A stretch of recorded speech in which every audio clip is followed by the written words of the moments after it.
নমস্কার। প্রাণারামের মাধ্যমে সম্প্রচারিত ভারত কথার গ্রন্থি মোচনের 419তম পর্বে আপনাদের সবাইকে জানাই সাদর সম্ভাষণ। মহামতি অনন্তলালের পরম আশীর্বাদে আমরা শুনে চলেছি ভারত কথা। ভারত কথায় শ্রীকৃষ্ণ প্রসঙ্গের আজ 28তম পর্ব। আমরা দীর্ঘ সময় ধরে শ্রীকৃষ্ণের বাল্য জীবনের, তার কৈশোর জীবনের নানান ঘটনা ইতিবৃত্ত শুনে চলেছি, অনুসন্ধান করে চলেছি বিভিন্ন পুরাণে এবং অন্যান্য বৈষ্ণবীয় তত্ত্বের মধ্যে দিয়ে। এর মধ্যে দিয়ে আমরা শ্রীকৃষ্ণের বাল্যকালকে যেমন শুধুমাত্র নিরীক্ষণ করছি না, এই সঙ্গে আমরা মানুষ শ্রীকৃষ্ণ, ঐতিহাসিক শ্রীকৃষ্ণকে সম্পূর্ণভাবে প্রতিষ্ঠা করারই একটা চেষ্টা করছি। এবং সেক্ষেত্রে আমরা সবিনয় একথা বারবার বলছি যে কোনো কিছুকেই আমরা প্রক্ষিপ্ত বলছি না, যা কিছু আছে সব কিছুকেই আমরা গ্রহণ করছি এবং তার মধ্য থেকে যা সত্য, যে ঘটনাটি মানুষ শ্রীকৃষ্ণকে সম্পূর্ণভাবে প্রতিষ্ঠিত করে, সমস্ত ঘটনার মধ্যে থেকে সেই অংশগুলোকে আমরা দেখার, বোঝার চেষ্টা করছি। কারণ মহাভারতের মতন একটা বিশাল গ্রন্থে যেখানে সমস্ত কুরু পাণ্ডবদের বাল্যলীলার কথা বলা আছে, বাল্যকালের কথা বলা আছে, বালক বয়সে তাদের নানান ঘটনার কথা বিস্তার করা আছে, সেখানে শ্রীকৃষ্ণের জন্ম তথা বাল্যকালের ঘটনা কিছুমাত্র থাকবে না, এটা তো হতে পারে না, এটা তো নিশ্চিত। সুতরাং আমাদেরকে বিভিন্ন পুরাণের মধ্যে গিয়ে সেটাকে খুঁজে দেখতে হচ্ছে। যেহেতু কৃষ্ণের বাল্যকাল মহাভারতের মধ্যে নেই, তা অন্যান্য পুরাণের মধ্যে রয়েছে, সেই জন্য ওই পুরাণগুলির গুরুত্ব মহাভারতের সঙ্গে সঙ্গে এতটাই বেড়েও গিয়েছে। আর প্রক্ষিপ্তবাদের কথাকে আমরা কখনোই নিই না, কারণ কোনটা প্রক্ষিপ্ত আর কোনটা প্রক্ষিপ্ত নয়, এত প্রাচীন সময়ের রচনা, সেটাকে কে বলবে? আমার মতের সঙ্গে মিলল না অতএব প্রক্ষিপ্ত, এমন তো হতে পারে না।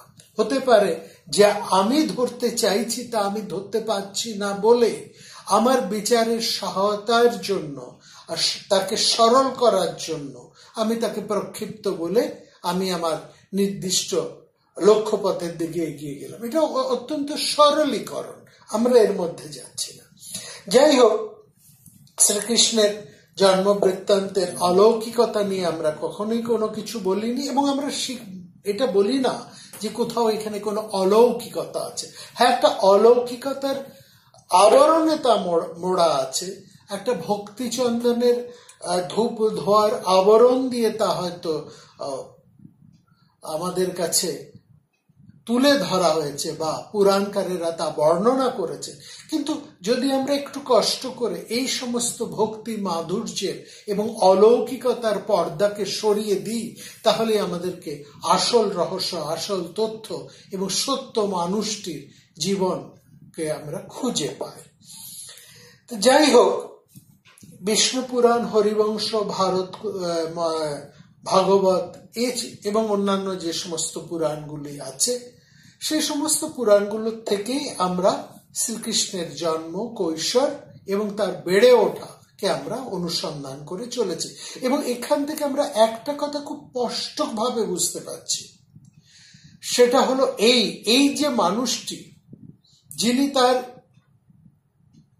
যৌবনে এবং অন্যান্য ক্ষেত্রে যিনি এত বড় কাজ করবেন, যিনি কংসের মতন একটা শক্তিশালী ভোজবংশীয় রাজাকে একেবারে শেষ করে ফেলবেন, তার চেয়েও বড় কথা, যিনি জরাসন্ধের মতন ক্ষমতাবান, সে সময়ের সবচাইতে রাষ্ট্রীয় ক্ষমতা বা রাজনৈতিক ভাবে সবচাইতে বেশি ক্ষমতাবান যে মানুষটি, যে ধূর্ত মানুষটি,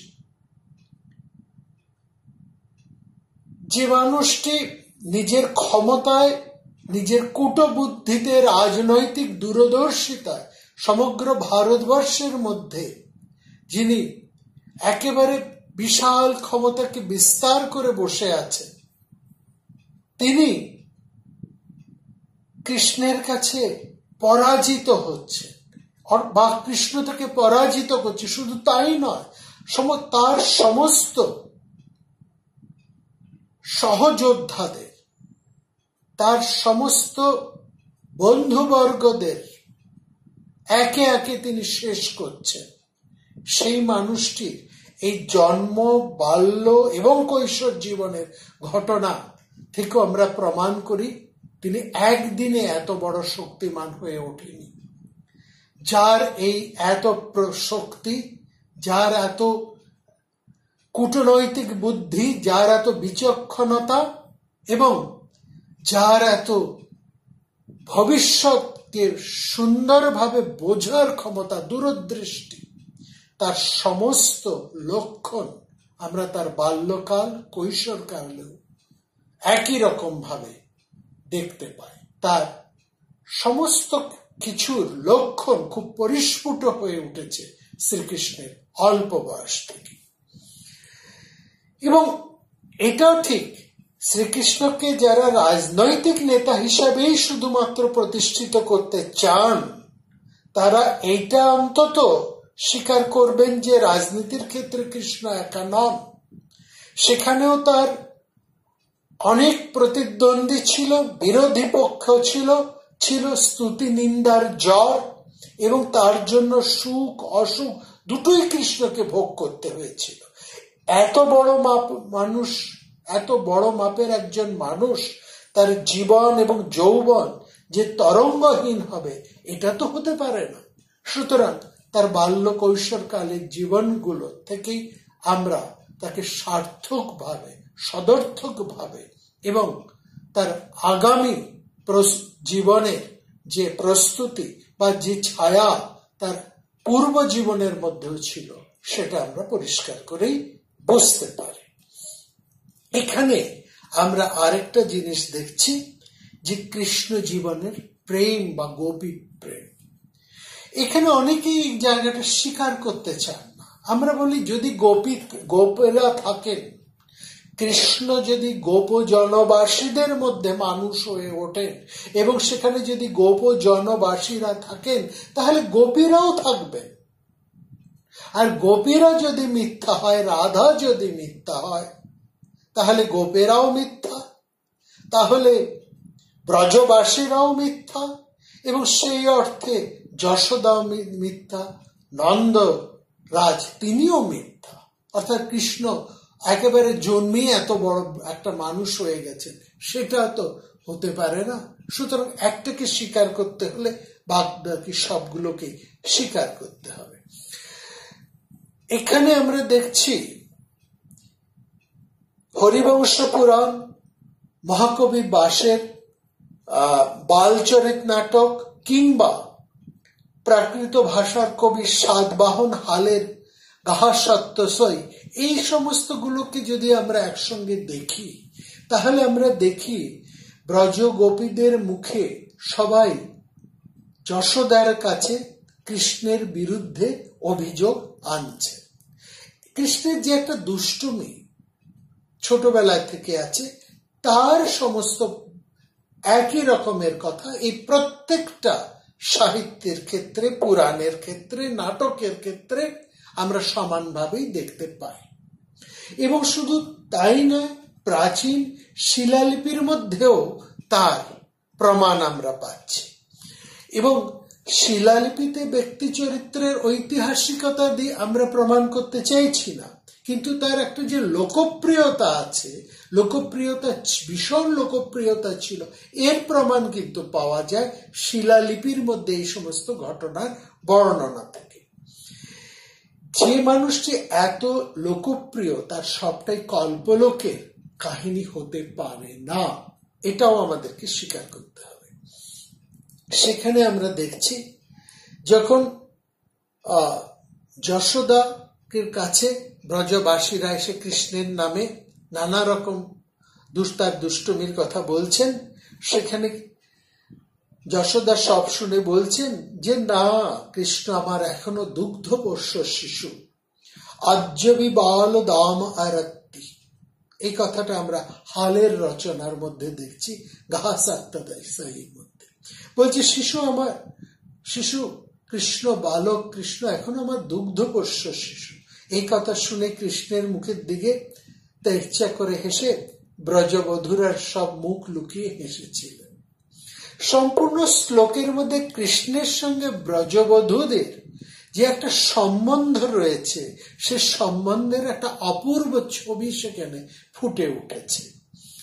সেখানে আমরা রাধার উল্লেখও পাচ্ছি। কবি বলছেন, কৃষ্ণ যখন তুমি ফু দিয়ে রাধার চোখে পড়া ধুলো কণাটি উড়িয়ে দিচ্ছিলে, তখন অন্য ব্রজবধূদের গর্ব ধুলোয় মিশে গিয়েছিল। এবং আমরা এখানেও দেখছি যে ভাগবত পুরাণের রাস পঞ্চাধ্যায়ীতে যদি আপনারা লক্ষ্য করেন, সেখানে আমরা দেখতে পাব যে রাস নৃত্যের মধ্যে তিনি সমস্ত গোপীদের মধ্যে থেকে একটি তরুণীকে কৃষ্ণ প্রায় কোলে করে উঠিয়ে নিয়ে অন্যত্র চলে গেলেন। ভাগবতকার এই তরুণীর নাম কিন্তু উচ্চারণ করেননি, কিন্তু সেই গোপীর ভাগ্যলিপিতে রাধার নামে শুধু আবছা করে পড়া যায়, আরাধিতা। এই আরাধিতা শব্দের মধ্যেই রাধা যে লুকিয়ে আছে, এই কথাটি কিন্তু স্পষ্ট। পুরাণ সেখানে বলছেন শ্রীকৃষ্ণ এক কাজে দুই কাজ করেছেন। প্রশমায় প্রসাদায়, রাধাকে উঠিয়ে নিয়ে তিনি অন্য গোপীদের কৃষ্ণ সম্পর্কে তাদের অন্তরে যে গর্ব ছিল, সেই গর্বটিকে খর্ব করেছেন। আর রাধাকে একই সঙ্গে দেখিয়েছেন যে দেখো রাধা, আমি তোমাকে সবচাইতে বেশি ভালোবাসি। মহাকবি হাল বলছেন যে যার চোখে এক কণা ধুলো পড়লেও কৃষ্ণ স্থির থাকতে পারেন না, ভাগবতকার তাকেই নিয়ে এসেছেন বিজন বনে। কৃষ্ণ তাকে উঁচু করে ধরেছেন সে ফুল তুলবে বলে, তাকে আপন হৃদয়ের গোপন কথাটি বলে দিয়েছেন পথ চলতে চলতে। শেষে সে বলল, আর পারছি নে হাঁটতে। এই কাতর অনুবন্ধে প্রেমিক কৃষ্ণ আর স্থির থাকতে পারেননি। তিনি বলেছেন, হাঁটতে হবে না তোমাকে, তুমি আমার কাঁধে উঠে পড়ো। এব মুক্ত প্রিয়মাহ স্কন্দ আরুজ্যতামিতি। কৃষ্ণপ্রিয়া এই সৌভাগ্যবতী রমণীকে বেশ কয়েকবার ভাগবত তার মধুরতম শ্লোকগুলি অধিকার করে রেখেছেন তার কথা বর্ণনা করার জন্য। আর অন্য শ্লোকে সেখানে শত গোপীর ঈর্ষা এবং বেদনার কথা ফুটে উঠেছে। ঠিক এইখানে হাল ভাগবতের শ্লোকরাজির সাথে একটা মূল সূত্র এঁকে দিয়েছেন, যেটা আমাদেরকে ধরতে কোনো অসুবিধা হয় না। অর্থাৎ ভাগবত তার নাম উল্লেখ করেননি, কিন্তু আর সমস্ত ক্রিয়াগুলি, সমস্ত ঘটনাগুলি অনুপঙ্খভাবে সেখানে বিস্তার করেছেন তার অনুপম শ্লোক মাধুর্য। সেখানে মহাকবি হাল এই জায়গাটাকে পরিষ্কার করে সেই সৌভাগ্যবতী রমণীর নাম যে রাধা, এই কথাটি পরিষ্কার করেই বলে দিয়েছে।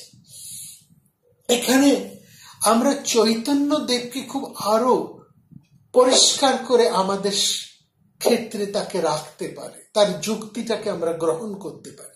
চৈতন্য দেব শ্রীকৃষ্ণের কৈশোর গন্ধি যুবক বয়সটাকে তিনি বড় ভালোবাসতেন। মথুরা দ্বারবেশী রাজবেশী পরিণত, মথুরা দ্বারকার সেই রাজবেশী পরিণত পুরুষটিকে তিনি শুধু মাথায় রাখতেন। তার কাছে ঐশ্বর্যের কৃষ্ণের চেয়ে মাধুর্যের কৃষ্ণ অনেক বেশি, অনেক পরম আস্বাদনীয় ছিলেন।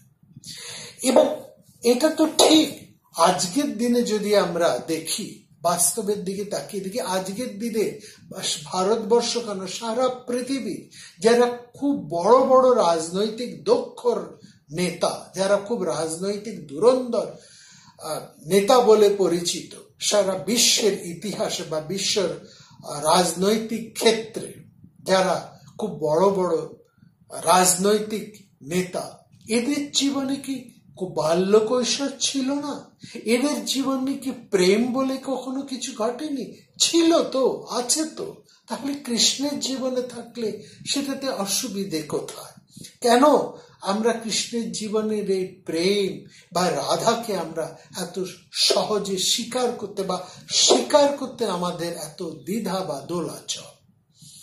যাই হোক, আমরা এটা জানি, পৃথিবীতে যারা খুব বড় বড় শক্তিমান পুরুষ, তাদেরকে পুরাণরা সৌরকক্ষের দেবতার বলে, যেখানেই তারা তাদেরকে মাল্য চন্দনে অধিষ্ঠিত করে রাখুন না কেন, তাতে আমাদের আপত্তি নেই। কিন্তু আমরা যেটা বলতে চাইছি, বলছি যে মানুষ এত বড়, যিনি বীরের ধর্মে বড়, তিনি প্রেমের ব্যাপারেও কিন্তু বড়, অর্থাৎ ভালোবাসার ব্যাপারেও তার দৃঢ়তা থাকবে।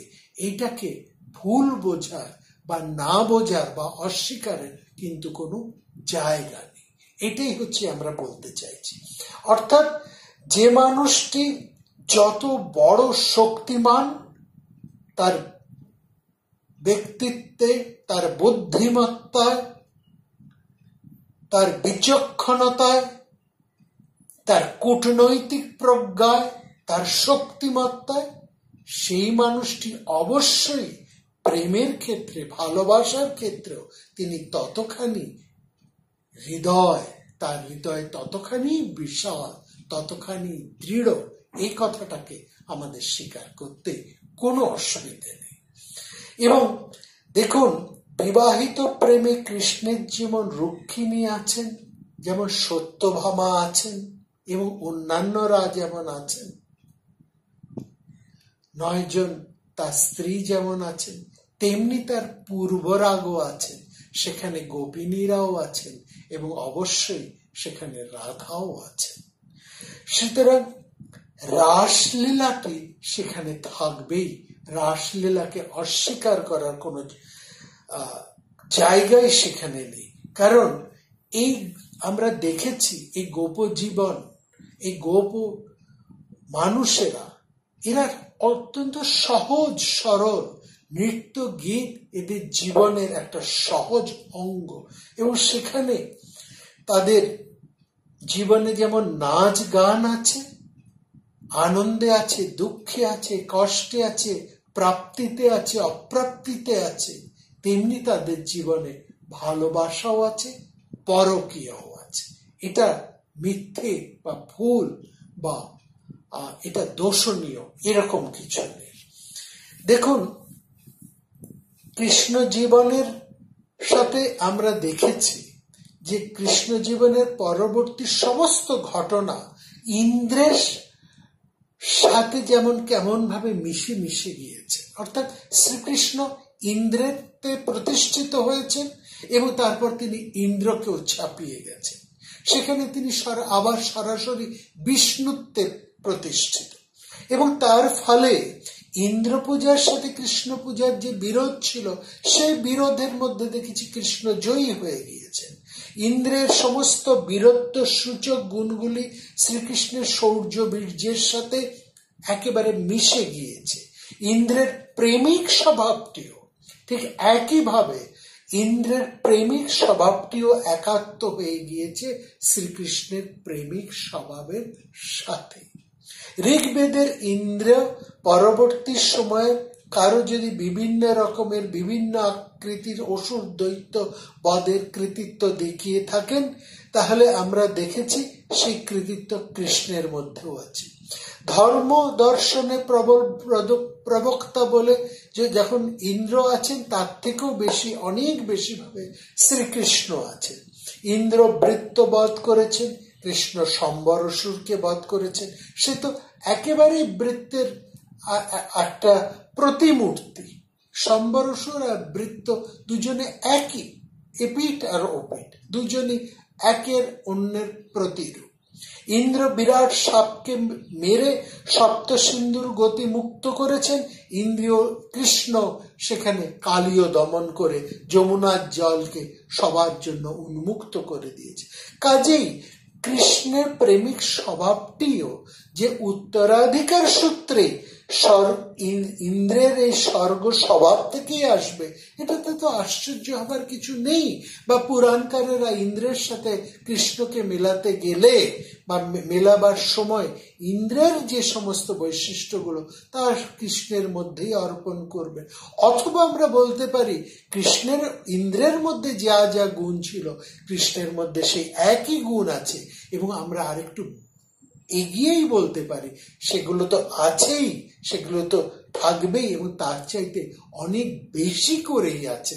আরো অনেক বেশি এই ধরনের গুণ শ্রীকৃষ্ণের মধ্যে আছে, এবং এটা স্বাভাবিক। দেখুন, প্রেমিক রসিক কৃষ্ণের সাথে যদি বীর কৃষ্ণকে, মহাভারতের কৃষ্ণকে মেলাতে যান, তাহলে প্রথমে হয়তো একটু খটকা লাগতে পারে। অর্থাৎ আমরা ব্রজকৃষ্ণের সাথে মথুরা কৃষ্ণকে যেন কেমন আলাদা হয়ে দেখি। এটা তো স্বাভাবিক।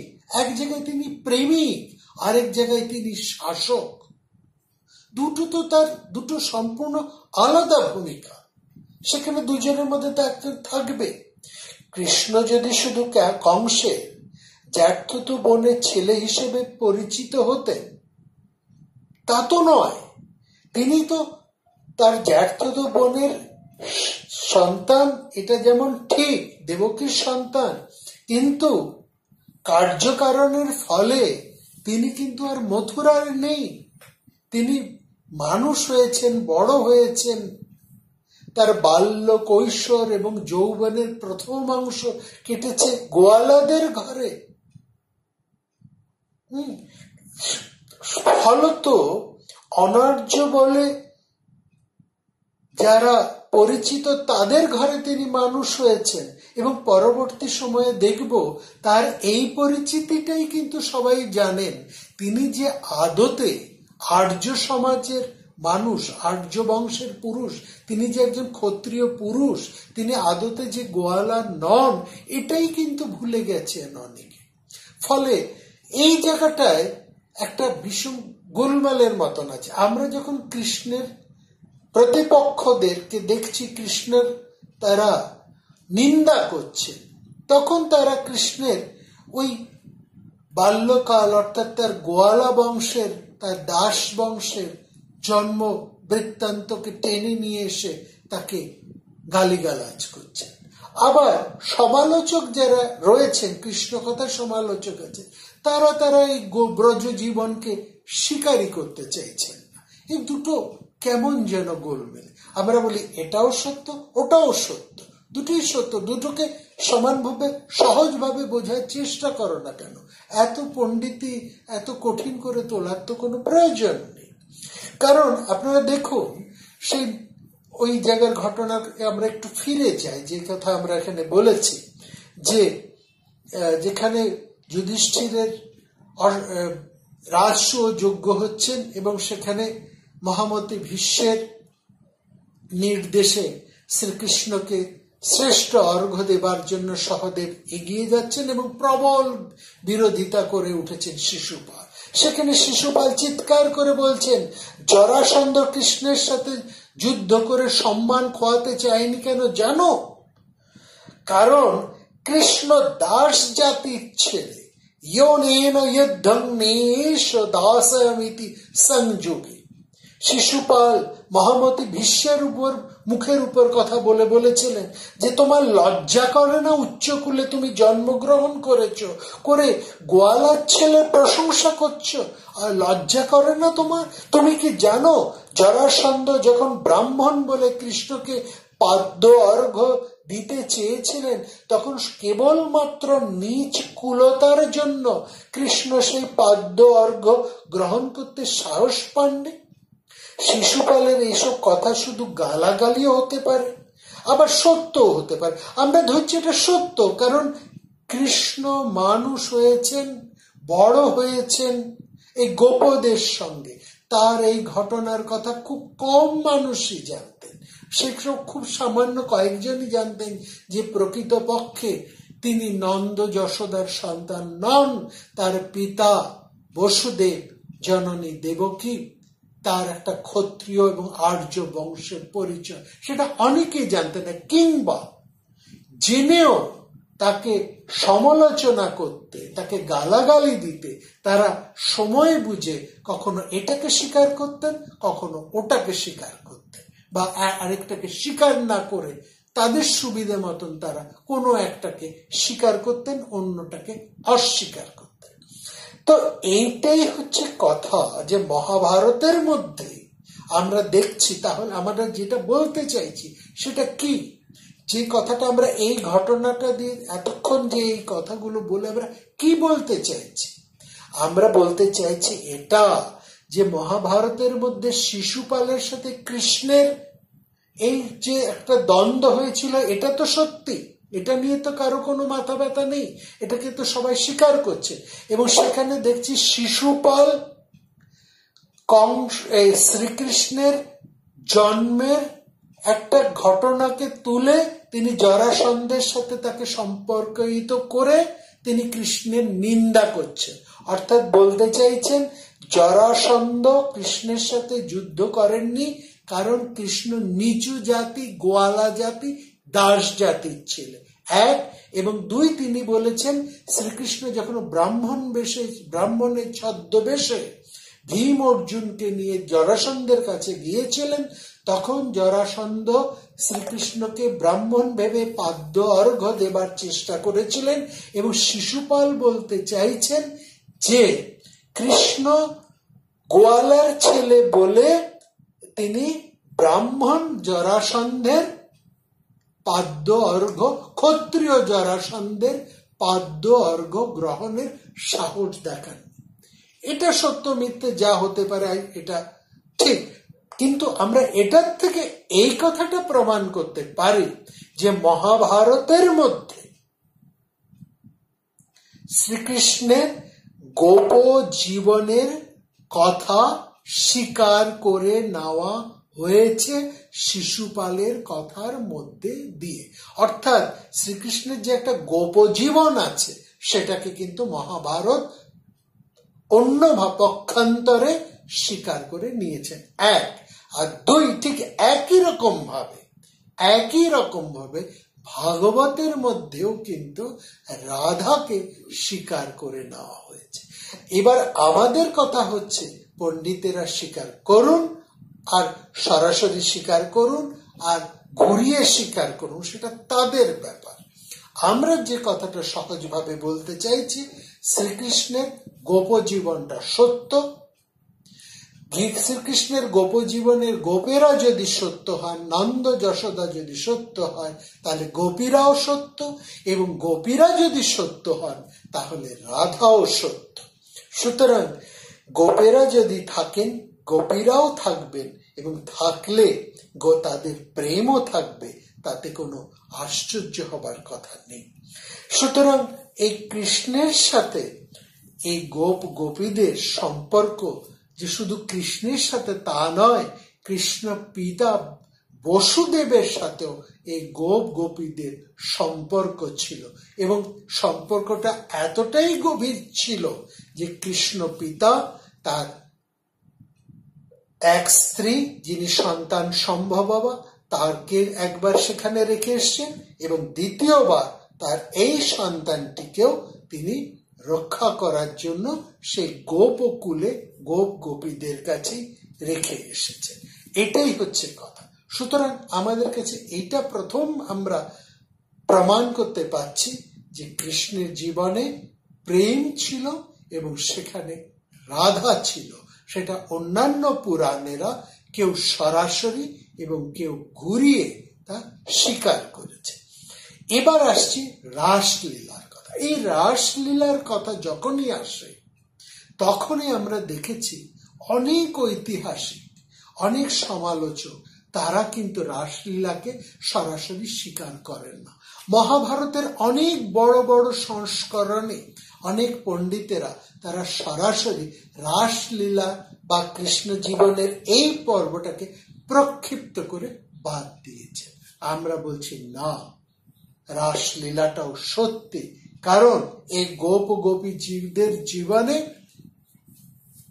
তাদের সহজ জীবনের মধ্যে নৃত্য গীত যতটা স্বচ্ছন্দ, যতটা সহজ, তাদের ভালোবাসাটাও যত সহজ, তাদের প্রেমটাও তত সহজ, এবং যাকে আমরা পরকীয়া বলি সেটাও তাদের কাছে খুবই সহজ। এবং তার ফলে সেখানে এই যে রাস নৃত্য, এই নৃত্যটি সেখানে সংগঠিত হয়েছিল, এবং তা শুধু একবার নয়, বারবার নানাভাবে সেটি ঘটেছে। আমরা আগামী পর্বে আরো তথ্য প্রমাণ নিয়ে আসব যে এই রাসলীলাটিকে, যেটাকে একটা দার্শনিকতার মধ্যে দিয়ে তুলে রেখেছে, একটা আড়াল করে রেখেছে, একটা সরাসরি স্বীকার করতে অনেকের অসুবিধে, বাস্তবে কিন্তু তা নয়। আর যেভাবে এটাকে